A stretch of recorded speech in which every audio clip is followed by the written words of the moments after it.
Hey, what's up, Dividend Nomads? Welcome back to the channel. I just checked my portfolio and I'm hit all-time highs in this portfolio without adding any money really this month. And basically, this portfolio is paying me enough money to actually live here in Asia. I've received about $1,000 a month in income, which is plenty to pay for your basic, rent and groceries and utilities and all those things. It will definitely cover all those things pretty much anywhere in Asia for the most part. Anyway, I'm going to dive into the portfolio today, share with you guys what's in it, as well as a brand new position that I just added to the portfolio. So we're going to cover all that in today's video, and I'm going to take you into the back end in the spreadsheet and share with you guys the performance and all that good stuff. So let's get into it. I'm going to record the screen. Let's do that. 3, 2, 1. Bam. All right, let's open up Charles Schwab, and I'll refresh it for you guys. So right now, this is about 8:30 in the morning here in China. The market is closed, but the post market is still open, so you might see this fluctuating a little bit. But, anyway, we can see on yesterday on the market, Dow was down a little bit, Nasdaq was up. Well, we got 1.63%. The S&P was up 0.8%. My portfolio was up 0.96%. And I'm going to share with you guys how that is and how I'm able to do that and still get income as well. So you can see right now, we're sitting at $81,179 in this portfolio. And I've got $1,086 in cash. If you look down here at the positions, let me view them all for you guys. We've got XDTE, which is Round Hill's 0 DTE cover call ETF. We've got 1,135 shares of that. We've got SGov. This is just the store of like extra cash for me, but 150 shares of that. I've got SPYI. This is NEO's S&P 500 cover call ETF, but this isn't a 0 DTE. So yeah, it is the S&P 500, just like XDTE, but this one has a different option strategy. So they generate income slightly differently and a different amount of income and those kind of things. So a little bit different there. And then we have SCHX, which is Schwab's US large cap ETF. This is basically the top 750 stocks in the stock market. So think S&P 500 plus the next 250 down. But this basically performs exactly the same as Vanguard's VOO, which you guys probably know. It's like been around for ages and it's really popular on the internet and stuff. But this does the exact same performance, but the price is a little bit cheaper per share, so I can easily buy more shares without having to buy fractional shares. That's pretty much the only reason I chose this instead of VOO. Next, I have Maggie, which is Round Hill's Magnificent 7 cover call ETF. So this is just cover call income on the 7 top stocks in the stock market.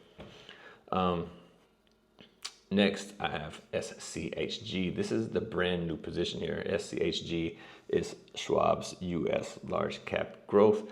This is basically a lot of tech stocks, almost like the NASDAQ, but it has more stocks in it. I would say, you could say this is more similar to Vanguard's VUG, I believe. The performance is pretty much the same there. Actually, I can take you guys into a little comparison later. We'll just do that just for fun to check it out. I haven't looked at it yet, but I'm pretty sure it's pretty much in line with Vanguard's VUG. But we'll also look at the QQQ, the NASDAQ on that. So anyway, that's really all the positions that I have, with the exception of this cash position, $1,086 in cash. But now that you know that, really quickly, we'll check out the history here. I did just receive 2 payments yesterday on April the 24th. XDTE paid me $196. They pay each and every Friday, so I'll get paid every week for this position. SPYI paid me $74.96, which is just one per month payment. They don't pay every week. Maggie does pay every week, and the other ones are technically not really dividend stocks, I guess, but they do have a dividend, but it's quarterly, so it's not enough to really say anything about in terms of income. So anyway, now that you guys know that, just get into the spreadsheet, get into the performance, and I'll talk to you guys about what I have, how they're performing, and why I added this new position. And then at the end, we'll get into that little comparison for you guys as well. So let me do this. Just record the screen on my computer. It's much easier to do here. Okay, let's do that. Let's see. 3, 2, 1. Bam. All right, so here we are in the spreadsheet where I track everything. And if I go here and show you guys all the positions, I'll make this bigger so it's easier to see. So on the left here, you can see all the positions that I just shared with you guys in the actual portfolio, the ticker symbols. Here in the middle, you can see my share count and my cost per share, what I paid for it. Doesn't really matter what I pay for it. It matters what you pay for it. You know, when you buy the stock, what you get in, the price you got, not the price that I got. But this is just to share with you guys how they perform over the long run, or how they're performing in general.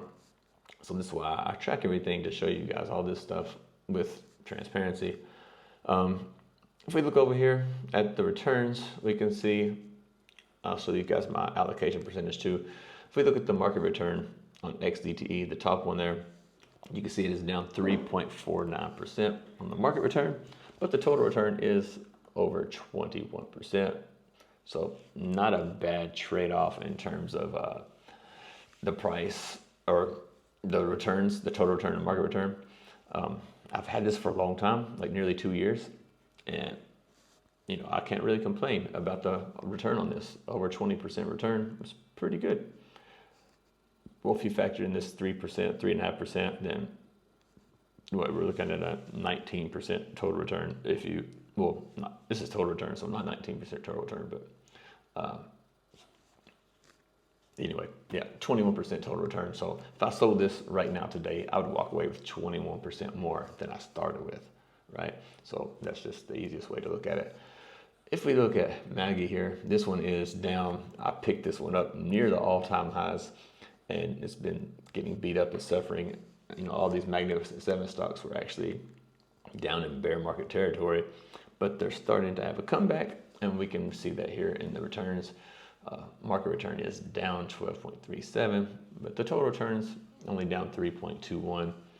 But I have been considering cutting this one loose for something else, but I'm not sure. I can't bring myself to do that just yet, but we might do that. It does provide some income though, so I think about it. We'll look at that in a minute, the income. SPYI is down 0.82 on the market return, but we're up 2.82 on total return. So this one's back up and going in the right direction, which I'm happy about. SGov, we're up 0.25% and 1.11% on the total return. SCHX, again, this is my large cap, basically S&P 500 ETF here for growth. 4.11% market return, 4.37 total return. So this is doing what it's supposed to be doing. It's adding growth to the portfolio, and it's not hurting my income either. It's not really doing anything, just growing the portfolio value, which is what you want to see. You want your money to go up, not down. So, and then lastly, SCHG, which I added this a few days ago when the market was down. I can't remember what day it was. We had a red day a few days ago, but I picked this up, and we're already up almost 1% on the market return and total return. Of course, I just bought it, so I haven't received any dividends or anything like that yet. But these do pay a dividend quarterly. So now that you guys know all that, let's check out the dividend log. And you can see here, this is 2025 XDTE. I had it for the entire year. And I picked up Maggie down here in December, and these other ones I didn't even own in 2025. So everything here is 2026 on. We can see XDTE. This January one, I've mentioned this before, but they have like an end of year thing. Like at the end of the year, they have to pay out everything that they've held back, just the actual law. And so they paid that out, but I didn't get that payment until January. And that's why you have this large payment here, which is larger than normal. And then you have February and March. Here, they were basically holding back again, trying to recover the NAV, recover the share price, which they have done pretty successfully, in my opinion. But now we're kind of back on track, getting the normal distributions again.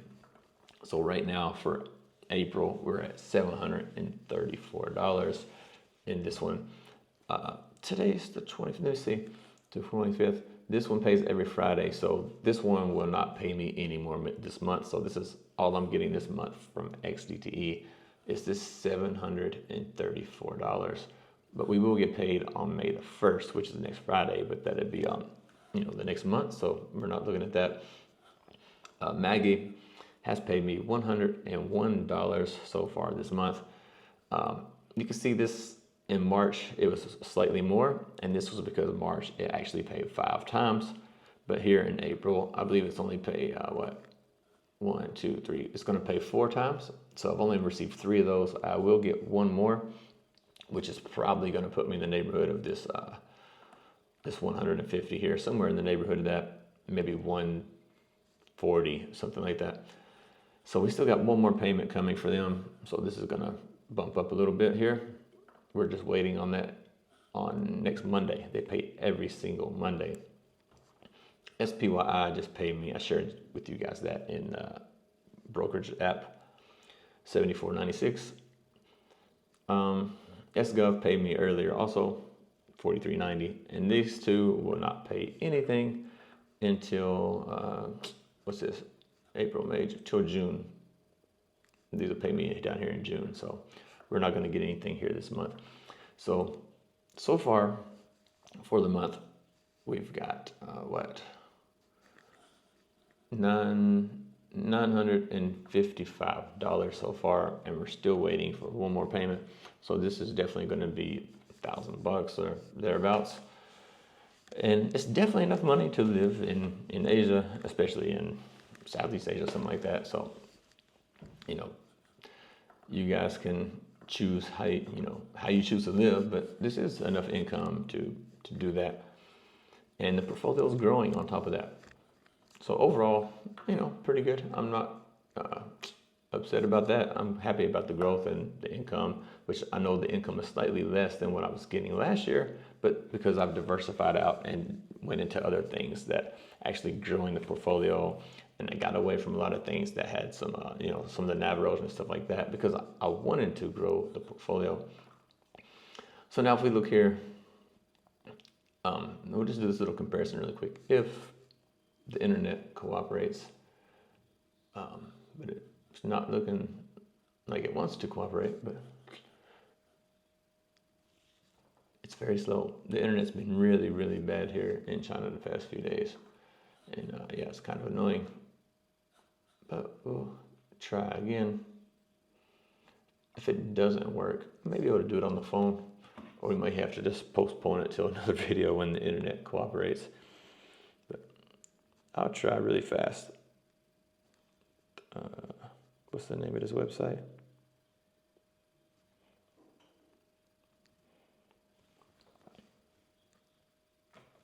I'm gonna try really quick on the phone. Sometimes the internet on the phone works better than on the computer.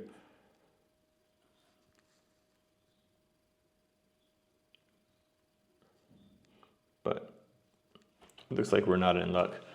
Oh, we are in luck. It's working. All right, let's go check this out really fast. If the internet lets me go fast. So what I told you guys, I was going to share with you guys SCHG. This is the brand new position that I just started. And if we compare this to,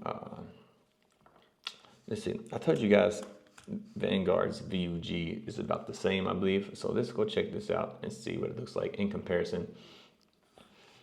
So if we check these out, look at this. You guys can see SCHG and VUG, the exact same amount of money, the exact same timeline, exact same everything. SCHG actually slightly outperformed. And this is, what's this?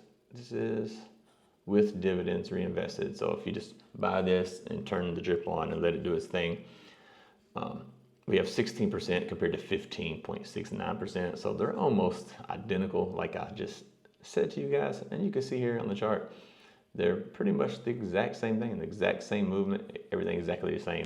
But the share price is cheaper. So if your brokers don't let you buy fractional shares, this is a good option. If you look down here, without the dividends reinvested, again, you have the same thing. This is beating it out by a few $1,000s here, by not quite 1 whole percent, but almost 1 whole percent better SHG. But you can see they move almost exactly the same. So just something for you guys to keep in mind. And we'll compare it to QQQ just for fun, but I'm pretty sure QQQ will outperform. Yeah, you can see here, QQQ has outperformed by what, almost 2%? Yeah, well, over 2%, like 2.5%. But the price on QQQ is a lot more. So if your brokerage don't give you fractional shares, you can get similar performance with something like SCHG. And that's why I chose it, because my brokerage don't let me buy fractional shares. So this gives me the same growth like QQQ. But I don't have money sitting around in my account that where I can't buy those shares because the share price is cheap. So anyway, that's why I have it. I just want the growth like QQQ in my portfolio, so the value keeps growing. So anyway, now that you guys know all that, love to hear your thoughts in the comments below about how things have been going in your portfolio. And also, what do you think about my new direction with this one? And let me know that down below. I look forward to seeing you guys on the next video. Y'all take care.